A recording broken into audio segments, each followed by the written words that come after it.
Assalamualaikum warahmatullahi wabarakatuh. Salam sejahtera untuk kita semua. Om Swastiastu, Namo Buddhaya. Salam kebajikan, Rahayu. Salam Pancasila, Merdeka.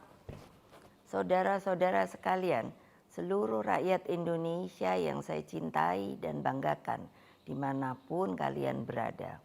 Puji syukur kehadirat Allah Subhanahu wa Ta'ala atas rahmat dan karunia-Nya yang diberikan kepada kita semua.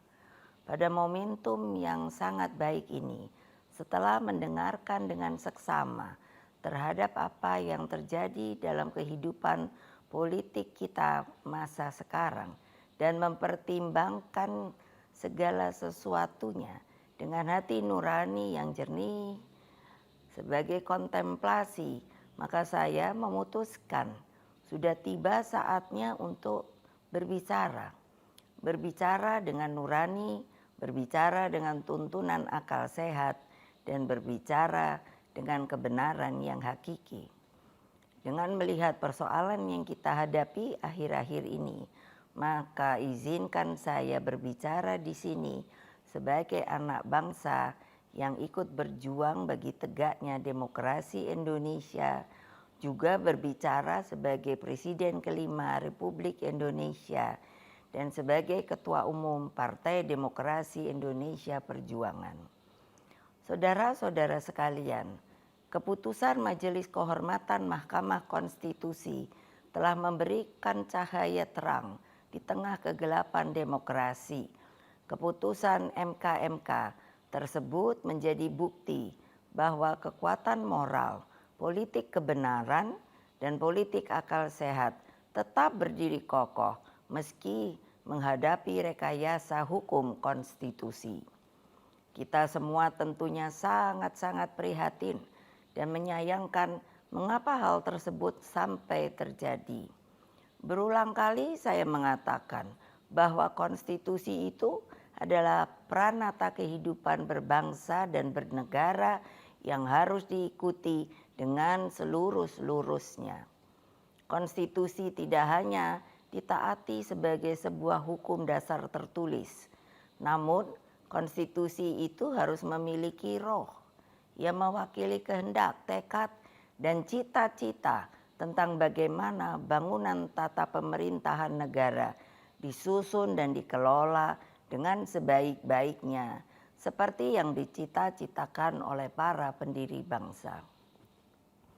Apa yang terjadi saat ini mengingatkan saya ketika sebagai Presiden Republik Indonesia saat itu diperintahkan melalui perubahan ketiga Undang-Undang Dasar 1945 yang diatur dalam pasal 7B, pasal 24 ayat 2 dan pasal 24C tentang dibentuknya Mahkamah Konstitusi. Dari namanya saja, Mahkamah Konstitusi ini seharusnya sangat-sangat berwibawa, memiliki tugas yang sangat berat dan penting guna mewakili seluruh rakyat Indonesia di dalam mengawal konstitusi demokrasi. Dengan perannya yang begitu penting, saya sangat serius menggarap pembentukannya. Saya sebagai Presiden didampingi oleh Menteri Sekretaris Negara mencarikan sendiri gedungnya, dan saya putuskan berada di dekat istana, yaitu suatu tempat yang sangat strategis yang disebut sebagai Ring 1, sehingga Mahkamah Konstitusi tersebut harus bermanfaat bukan bagi perorangan, tapi bagi rakyat, bangsa, dan negara. Saya ingat waktu itu, Ketua MK yang pertama adalah Pak Jimli Asidiki, dan saya sangat berterima kasih atas segala konsistensinya selama ini. Saudara-saudara sekalian, seluruh rakyat Indonesia yang saya cintai dan banggakan, dengan seluruh suasana kebatinan terkait pembentukan MK ini, apa yang menjadi kehendak rakyat melalui reformasi adalah suatu perlawanan terhadap watak dan kultur pemerintahan yang pada waktu itu memang sangat otoriter. dalam kultur otoriter dan sangat sentralistik ini lahirlah nepotisme, kolusi, dan korupsi. Praktek kekuasaan yang seperti inilah yang mendorong lahirnya reformasi. Semangat reformasi yang berkobar-kobar itu menggerakkan rakyat hingga masuklah zaman demokrasi. Bukan sebuah proses yang mudah, bukan yang indah, karena pada waktu itu sampai saat ini kita masih seharusnya mengenang dengan perasaan hati yang begitu sedih atas pengorbanan rakyat dan mahasiswa melalui peristiwa Kuda Tuli, peristiwa Trisakti, peristiwa Semanggi, hingga berbagai peristiwa penculikan para aktivis, bagian dari rakyat, dan lain-lain. Mereka banyak saksi-saksi hidup yang sampai hari ini berdiam diri. Semua menjadi wajah gelap demokrasi. Praktek kekuasaan yang otoriter itulah yang telah kita koreksi. Maka melalui reformasi janganlah lupa lahirlah demokratisasi melalui pelaksanaan pemilu presiden dan wakil presiden secara langsung dan terbatas, serta undang-undang tentang pemerintahan yang bebas dari nepotisme, kolusi, dan korupsi. Apa yang terjadi di Mahkamah Konstitusi akhir-akhir ini telah menyadarkan kita semua bahwa berbagai manipulasi hukum kembali terjadi. Itu semua akibat praktek kekuasaan yang telah mengabaikan kebenaran hakiki politik atas dasar nurani. Saudara-saudara sekalian, seluruh rakyat Indonesia yang saya cintai dimanapun kalian berada, jangan lupa kita adalah bangsa pejuang. Kita bangsa yang mampu mengatasi berbagai cobaan sejarah.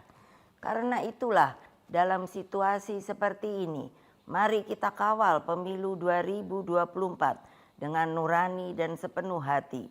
Kita jadikan pemilu 2024 sebagai momentum untuk mendapatkan pemimpin terbaik yang benar-benar mewakili seluruh kehendak rakyat Indonesia, mengayomi agar Indonesia menjadi bangsa hebat, unggul, dan berdiri di atas kaki sendiri. Rekayasa hukum tidak boleh terjadi lagi. Hukum harus menjadi alat yang menghadirkan kebenaran. Hukum harus menjadi alat mewujudkan keadilan. Hukum harus menjadi alat mengayomi seluruh bangsa dan negara Indonesia. Dengan keadilan inilah kemakmuran pasti akan bisa diwujudkan. Karena itulah terus genggam erat semangat reformasi itu. Jangan lupa terus kawal demokrasi berdasarkan nurani. Jangan takut untuk bersuara, jangan takut untuk berpendapat, selama segala sesuatunya tetap berakar pada kehendak hati rakyat. Terus kawal dan tegakkan demokrasi. Itulah kewajiban kita sebagai warga bangsa dan bahkan menjadi keharusan setiap anak negeri dan bangsa agar tidak terjadi kesewenang-wenangan. Sebab kedaulatan rakyat harus terus kita junjung tinggi. Pemilu yang demokratis, yang jujur, adil, langsung, umum, bebas, dan rahasia harus dijalankan tanpa ada kecuali. Rakyat jangan diintimidasi seperti dulu lagi. Jangan biarkan kecurangan pemilu yang akhir ini terlihat sudah mulai akan terjadi lagi. Gunakan hak pilihmu dengan tuntunan nurani. Semoga Allah yang Maha Kuasa meridui perjuangan kita. Merdeka, merdeka, merdeka.